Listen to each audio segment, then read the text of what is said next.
Assalamualaikum warahmatullahi wabarakatuh, pakcik-pakcik dan makcik-makcik. Saya nak kongsikan pada bahagian ini adalah berkenaan makhraj ataupun macam mana sesuatu huruf itu keluar dan apakah kaedah yang mudah dan kita tidak perlu maksudnya kita tak perlu berat untuk belajar sifat, tak perlu berat untuk belajar makhraj yang ada hukum-hukum, tapi kita boleh baca makhraj dengan lebih tepat dan mudah. Sebab itu makhraj ini sebenarnya adalah satu benda yang sangat-sangat penting. Sebelum kita nak belajar hukum, sebelum kita nak belajar benda lain, kita kena belajar makhraj. Sebab itu dalam kelas asas pun kita kena belajar makhraj, dalam kelas yang tinggi pun kena belajar makhraj. Ini kerana kalau kita makhraj kita dah lari, maksudnya keseluruhan bacaan Al-Quran kita salah. Sebab itu kita kena tekankan pada sebutan dia, pada cara sebutan dia.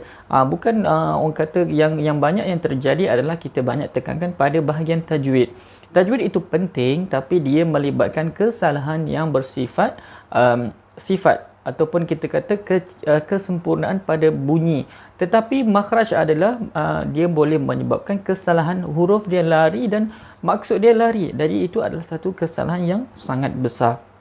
Jadi Ustaz cuba keluarkan satu konsep yang mana bila kita baca tajwid, bila kita baca makhraj, kita boleh sebut ataupun kita boleh praktis dengan cara yang mudah tanpa kita perlu orang kata nak belajar yang biasanya makhraj ini adalah satu yang berat sebab dia melibatkan huruf, kedudukan pada bahagian muka. Tetapi Ustaz nak kongsikan dengan makcik-makcik dan pakcik-pakcik kaedah yang lebih mudah insya-Allah dengan izin Allah, tapi kita cuba hasilkan satu kaedah yang kita tak perlu hafal.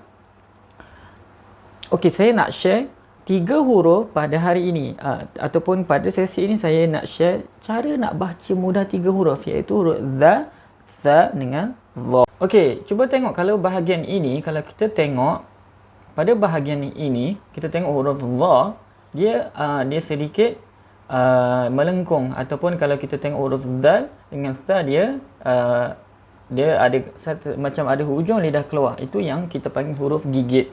Jadi kaedah yang mudah adalah huruf dha, tha dengan zal kita gigit. Macam mana kita nak praktiskan ketiga huruf ini? Kita keluarkan sebahagian yang hujung lidah. Contohnya za, za, za, tha, tha, tha, ataupun dha, dha, dha.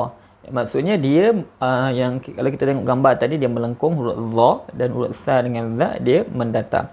Itu adalah satu kaedah yang mudah, iaitu kita panggil huruf gigit. Maksud kita gigit je. Kalau kita gigit, insya-Allah bunyi dia tepat. Kalau kita tak buat macam tu, kita akan keliru dengan beberapa huruf yang lain. Itu saja perkongsian Ustaz pada kali ini. Assalamualaikum.